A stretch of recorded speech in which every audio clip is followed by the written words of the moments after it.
पाकिस्तान में अमवात की सबसे बड़ी वजह दिल का दौरा है, लेकिन दिल का दौरा पड़ने की सबसे बड़ी वजह CVD है, जिसको आम ज़बान में हम दिल की शरियानों की ब्लॉकेज कहते हैं। यानी शरियानों के अंदर चर्बी के इंतहाई छोटे छोटे ज़खायर का जमा होना या खून के जमने का अमल पाकिस्तान में मौत की सबसे बड़ी वजह है। कोई ढकी छुपी बात नहीं है कि पाकिस्तान शायद दुनिया का वो वाहिद मुल्क है जहाँ खाना पकाने के तेल के अनगिनत ब्रांड्स मौजूद हैं और तकरीबन तमाम ही जो लोकल और इंतहाई घटिया क्वालिटी के प्रोडक्ट्स हैं मार्केट में अवेलेबल हैं, लोग ख़रीदते हैं। WHO के मुताबिक साल 2019 में पाकिस्तान में रिपोर्ट हुई 32% अमवात की वजह CVD बनी है। बल्कि ये सिर्फ वो अदाद शुमार है जो सरकारी अस्पतालों से लिए गए हैं, अभी प्राइवेट हॉस्पिटल्स के अलग होंगे। ज़रूरी है कि हमें एहतियात करनी है। शदीद गर्म मौसम में तो बुज़ुर्गों का ख़ास ख्याल रखना है और चिकनाई से हमें ना परहेज़ करना चाहिए। वो जो हफ्ते में एक दफ़ा लाजमी पाए और निहारियाँ चलती हैं ना, ये सबसे ज़्यादा किलिंग है। इसी सारी सूरत हाल पर बात करने के लिए इस वक्त हमें ज्वाइन कर चुके हैं माहिर अमराज़ क़ल्ब हैं, सर्जन हैं डॉक्टर परवेज़ चौधरी साहब, जिनको हाल ही में सितारा इम्तियाज़ भी मिला है। और ये मिनिमल जो होती है ना सर्जरीज, जिसमें काट पीट बहुत कम करना पड़ती है और उसके साथ ट्रीटमेंट हो जाता है, उसमें परवेज़ साहब महारत रखते हैं। अस्सलाम वालेकुम डॉक्टर परवेज़ अख्तर चौधरी साहब। जी अस्सलाम वालेकुम, thank you for having me. बहुत शुक्रिया परवेज़ साहब आपके वक्त के लिए। पहले तो बहुत बहुत मुबारकबाद आपको कि आपको सितारा इम्तियाज़ मिला और आपकी माशाल्लाह इस फील्ड में काविशें हैं, थैंक यू, जिसकी बदौलत आपको ये एजाज़ मिला और बड़ा ऑनर है हमारे लिए कि आपने हमें ज्वाइन किया है। सर ये बताइएगा कि पाकिस्तानी जो कि बड़ी तादाद में दिल के दौरे की वजह से इंतकाल कर जाते हैं, इसकी सबसे बड़ी वजह आपकी नज़र में क्या है? ये दिल के मसाइल किस किस्म के होंगे? ये तीन चार चीज़ें हैं जो अफेक्ट करती हैं और हमारे कॉन्टिनेंट में इंडिया और पाकिस्तान में जेनेटिक्स एक सबसे कॉमन वजह है। दूसरी हमारी 30% पॉपुलेशन डायबिटिक है, 37% लोगों को हाई ब्लड प्रेशर है, 25% हमारी पॉपुलेशन स्मोकर है। फिर एजिंग इफेक्ट भी होता है। जब हम कहते हैं कि हमारी यूथ सबसे ज़्यादा है, वही यूथ अब वो बूढ़ी भी हो रही है। जब वो 40 से ऊपर जा रहे हैं तो उनको उसी तरह के मसले भी होंगे। तो ये तीन चार ही चीज़ें हैं। नई चीज़ जो हम लेटली देख रहे हैं, ये कोरोना के बाद हो रही है। अभी तक हमें ये क्लियर नहीं है कि जिन फैमिलीज़ में पहले नहीं है वो भी यंग पेशेंट आ रहे हैं ऐसे जिनको ये कोरोनरी आर्टरी डिजीज़ हो रही है।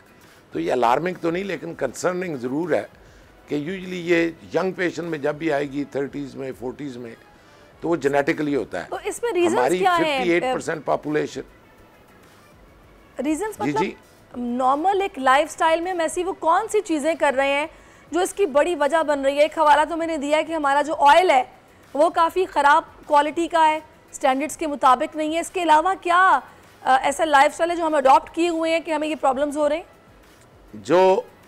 जो आपने वो बात की ना पाए और निहारियों की, ये हम क्विकली जैसे ही ये सेंचुरी ने टर्न लिया ना पिछले 20 साल में, आप अपने पाकिस्तान में भी देखें तो हम अपनी जो ऑर्गेनिक खुराक थी, घरों की सब्जियां घर की खाना या घर की मुर्गियां रखना, वो सारी हट के हम अब फास्ट फूड पे, प्रिजर्वेटिव पे आ गए। ये सारे के सारे फूड प्रिजर्व है। इन्होंने शो किया हुआ है कि जिस जिस सोसाइटी में ये गए हैं इन्होंने डिजीज़ काज की है, लेकिन ये मज़ेदार भी हैं।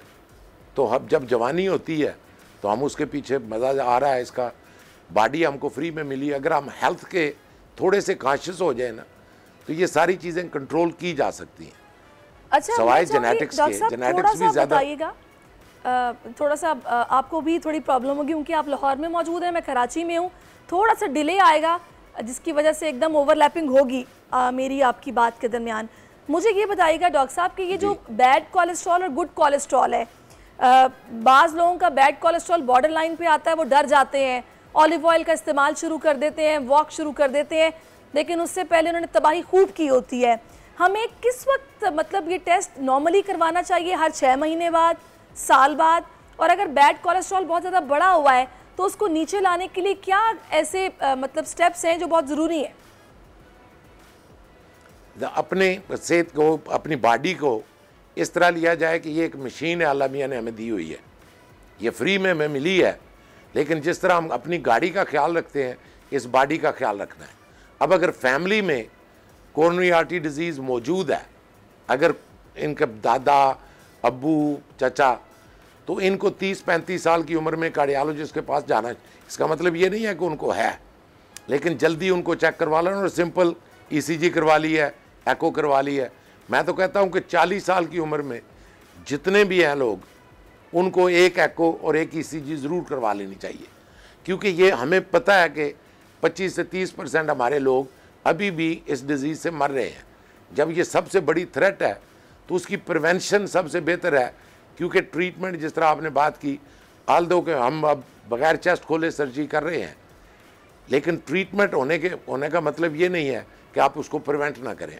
अगर आप प्रिवेंट कर सकते हैं, अपनी खुराक को बेहतर करना, अपना हेल्थी स्टाइल रखना कि आप वॉक करें, एक्सरसाइज करें, आप हेल्थ कॉन्शियस हो कि मैं खा क्या रहा हूँ, मेरे अंदर जो जा रहा है। अगर मैं सड़क पे खड़े होकर दही बड़े खा रहा हूँ तो ये जितना गंद आ रहा है ये इसके साथ ही मेरे अंदर जा रहा है। मेरी बॉडी को इसने फाइट करना है। हमारी बॉडी के पास अपना ऑटो इम्यून सिस्टम है, जो इम्यूनिटी है वो फाइट करती है, लेकिन एक लिमिट है ना लोड की। हमारा तो ब्रीदिंग भी, हमारी ऑक्सीजन भी क्लियर नहीं है। तो जब बॉडी को इतनी हिट मिल रही है तो हमारी तरफ से खुद ना कोई हम हिट दे रहे हैं, रॉन्ग चीज़ें, रॉन्ग खुराक खा रहे हैं, सारे फास्ट फूड खा रहे हैं। ये चीज़ें जो है इनसे परहेज करें। कभी खाने में इनको ख़त्म करने की ज़रूरत नहीं है, दोस्तों के साथ कभी खा, लेकिन इनको रूटीन बना लेना, तो ये सारी की सारी फिर बॉडी को अफेक्ट करती है। सही। अच्छा, मैं चाहूँगी डॉक्टर साहब मुझे ये बताइएगा कि अभी ये जो मिनिमल इन्वेसिव सर्जरीज़ हैं, ये माशाल्लाह से आप कर रहे हैं, पाकिस्तान कितना एडवांस है इस वक्त ये हार्ट की सर्जरीज़ को लेकर, या फिर ज़ाहिर है इस मैदान में पाकिस्तान क्या इंटरनेशनल स्टैंडर्ड्स को भी मैच कर रहा है, या फिर अभी बहुत काम होना बाकी है यहाँ पर? कार्डियक केयर में हम गुड 20 to 30 ईयर्स बिहाइंड हैं इंटरनेशनल स्टैंडर्ड्स के, और अगर आप ओवरऑल हमारा हेल्थ सिस्टम देखें तो वो good 30-40 years we are behind. अभी भी हम वो चीज़ें कर रहे हैं जो बाहर की दुनिया में 80s में और 90s में हो रही थी, जिनको वो लोग छोड़ चुके हैं, हम अभी उनका सहारा ले रहे हैं, क्योंकि रिसोर्सेज कम है, तो टेक्नोलॉजिकली वहाँ पे नहीं है, एजुकेशन वहाँ तक डेवलप नहीं हुई। अब ये मिनिमली इन्वेसिव का आप जिक्र कर रही हैं, मैं कराची बोर्न भी हूँ और कराची में ही आया था, मैं पढ़ा लिखा सारा अमेरिका का ही हूँ, मेरा मेडिकल कॉलेज का भी वहीं है, तो मैं NICVD में आया था, वहाँ पे ये मैंने मिनिमली इन्वेसिव किए थे और मैकेनिकल हार्ट, ये दोनों चीज़ें पहली दफ़ा मैं लेके पाकिस्तान में आया था, ये 2018 की बात है। अब इतना ये चीज़ें मैं 2008-10 से तो मैं सिखा रहा हूँ इंटरनेशनल लेवल पे, तो हम पीछे क्यों हैं, इस पर क्यों तवज्जो नहीं दी जा रही? एक तो सबसे बड़ी चीज़ है रिसोर्सेज, दूसरा ये पिछले जो 40 साल हमारी जंगें हुई हैं, ये जो क्रिएट किया गया है हावला के टेररिज्म है, तो इस्लामिक वर्ल्ड, हम अफ़गानिस्तान की बाउंड्री पे बैठे थे, हमारे बच्चे उतने उस तरह बाहर नहीं जा सके कि इंटरनेशनल स्टैंडर्ड पे जा सकें, हमारे पास रिसोर्सेज ऐसी नहीं थी कि हमारी रिसर्च, हमारे स्कॉलर्स इंटरनेशनल लेवल पे compete कर सकें, तो उससे हम पीछे रहे हैं। इंशाल्लाह बहुत काम हो रहा है इस पे, and we are making leap years progress. अभी हमने ट्रांसप्लांट का प्रोग्राम हम लाहौर में शुरू कर रहे हैं, यही उमर हॉस्पिटल में, और इंशाल्लाह हमारा टारगेट है कि 2025 में हम पहला हार्ट ट्रांसप्लांट करें। अच्छा, बिल्कुल, बड़ी अच्छी बात है सर अगर इतना काम हो रहा है, क्योंकि जब हम ये देखते हैं ना कि किसी पेशेंट को ये बताया जाता है कि आपकी ओपन हार्ट सर्जरी होगी, वो बेचारा वैसे ही खौफ से वक्त से पहले परेशान हो जाता है और बुरी हालत उसकी हो जाती है, स्ट्रेस में आ जाता है। तो ये इन्वेसिव जो मिनिमल सर्जरीज़ हैं, ये तो वैसे ही बड़ी फ़ायदेमंद है और इसी पर ही हमें मज़ीद भी काम करना चाहिए। अच्छा डॉक्टर साहब, मैं चाहूँगी थोड़ा सा आप बताइएगा कि एक नॉर्मल बंदे को अगर अपनी हेल्थ का ख्याल रखना है, क्योंकि हमारे यहाँ अगर कराची की स्पेसिफिकली बात करें, आप कराची बॉर्न है, यहाँ पर बड़े गोश्त का बेइंतहा इस्तेमाल है, लोगों के घरों में 4-4 दिन बड़ा गोश्त पकता है हफ्ते में, तो ये कितना कंट्रीब्यूट कर रहा है इस तरह के केसेस के रिपोर्ट होने में? कोई एक चीज़ आप एज ए सोसाइटी में एक स्पेसिफिक चीज़ पिक नहीं की जा सकती, ये सारी चीज़ें थोड़ा कोलैबोरेटली काम करती हैं कि हम क्या क्या खा रहे हैं, किस तरह की एनवायरनमेंट में रह रहे हैं, हवा में पोल्यूशन कितनी है। हमारी बॉडी एक, जिस तरह आपकी गाड़ी है, एक बॉडी एक मशीन है, इसको बाहर से जितनी, बाहर से आके दो ही चीज़ें इसको तबाह करती हैं, इन्फेक्शन जो हमारे यहाँ बहुत कॉमन है, वुंड इन्फेक्शन बहुत कॉमन है, इसी तरह जो है ये फिज़िकल इंसल्ट, ट्रॉमा, और ट्रॉमा वो भले हमारे पोल्यूशन ही हो, ये सारा हमारी बॉडी को वो बेयर करना पड़ता है। उसके ऊपर जब हम लगातार एक गलत खुराक, जो मोटा गोश्त ही आपने कह दिया, वही खाते रहते हैं तो बॉडी के लिए बेयर करना मुश्किल हो जाता है। जब तक आप अपनी जितनी कैलोरीज ले रहे हैं उसको दिन में इस्तेमाल कर दें। हमारा सिंध का तो हमारा मजाक है ना, को हमें तो तौफीक हमें मिल जाए, इतनी रकम मिल जाए, हम तो कंबल लेने के लिए भी बंदा रख लेते हैं ना। सही बात है। सिगरेट हम पी रहे हैं, लेके तुम आओ, वाकई ऐसा उतना भी नहीं चलते हम। तो हम इमारत को लीजर की तरफ ले जाते हैं। उसका ये नहीं है कि उसका फिर जब पता चल जाता है फिर हम उस वक्त एक्सरसाइजें और जिम शुरू करते हैं, जो कि लेट हो चुका होता है। तो ये अर्ली एज का, अर्ली आपने बॉडी की कितनी हिफाजत की है, ये इतनी दूर चलेगी। तो डॉक्टर साहब कौन सी एज आप बताएंगे? 40 साल को आपने बताया ना कि 40 इयर्स के बाद आपको अपना टेस्ट कराना है कोलेस्ट्रॉल का और अपनी ECG करानी है, लेकिन सर मेरे ख्याल में तो 30 साल के बाद ही प्रॉब्लम शुरू हो जाते हैं। इतने यंग लड़के हैं जिनको हार्ट अटैक्स हो रहे हैं। मैं बल्कि जिम से भी इसको रिलेट करूंगी। ऐसे ऐसे सप्लीमेंट्स खाए जाते हैं कि जो हार्ट स्ट्रोक का बायस बनते हैं। जी 40 मैंने कहा इंटरनेशनल जो है ना, 40 के करीब ये सारी चीज़ें हिट होनी शुरू होती हैं स्लोली। अगर आपकी फैमिली में कुछ है 30, फिर हमारा कॉन्टिनेंट ऐसा है तो ECG और एको ये आधे घंटे का काम है। आप एक बार वो करवा लें तो उसका आपका बेसिक टेस्ट कम अज़ कम हो चुका है कि पता चल चुका है। इंटरनेशनली हर बच्चे का पैदाइशी तौर पे एकोकार्डियोग्राम हो जाता है कि इसके दिल में कोई सुराख ना हो, इसके वैल्व को मसला ना हो। हमारे यहाँ रूमेटिक डिजीज़ बहुत ज़्यादा है जो कि वैल्व का इन्फेक्शन है, वो हम चेक नहीं करते। किसी की एको नहीं हुई होती, बच्चों को गला ख़राब हुआ, इन्फेक्शन हुआ, वैल्व का मसला हो गया, वो पता तब चलता है जब उनका हार्ट फेलियर में जाता है। फिर वो सर्जरी के काबिल भी नहीं रह चुके होते। उनमें फिर ये मिनिमली इन्वेसिव बहुत काम आती है कि बॉडी को ट्रॉमा इसका लेस होता है। तो इस तरह का हम कार्य कर रहे हैं। जिस तरह कमिंग बैक टू आपके क्वेश्चन पे कि what a specific person at what age they should do. अगर फैमिली में उनको कोई मसला है तो 30 पे डेफिनेटली उनको रेगुलरली डॉक्टर को देखना शुरू कर देना चाहिए। सही। अगर फैमिली में कोई मसला नहीं है, आपको डायबिटीज़ नहीं है, आप स्मोकर नहीं है, तो मिनिमम आपको 40 तक जाके ये सारी चीज़ें एक बार चेक कर लेनी चाहिए। सही। अच्छा डॉक्टर साहब एक बात मैं आपसे और भी जानना चाहूँगी, मे बी आप एग्री करें, मुझे ऐसा लगता है कि हमारा जो ट्रेडिशनल फूड है, जो हमारे कल्चर में जो खाने का तरीका है पकाने का, वही मुझे ठीक नहीं लगता। हम लोग सब्जियों को इतना भूनते हैं कि उसकी न्यूट्रिशन आई थिंक सो ख़त्म हो जाती है।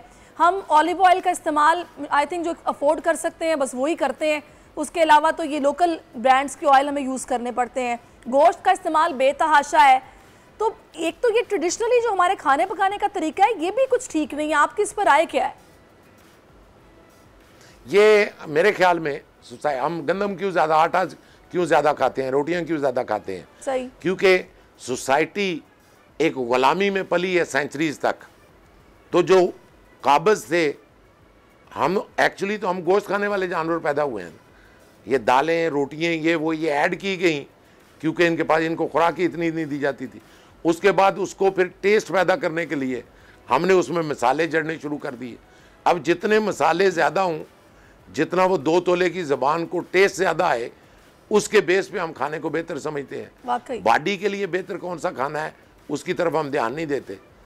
हम मीलों ट्रैवल कर जाते हैं कि फ़लाँ का खाना बड़े चस्के वाला है।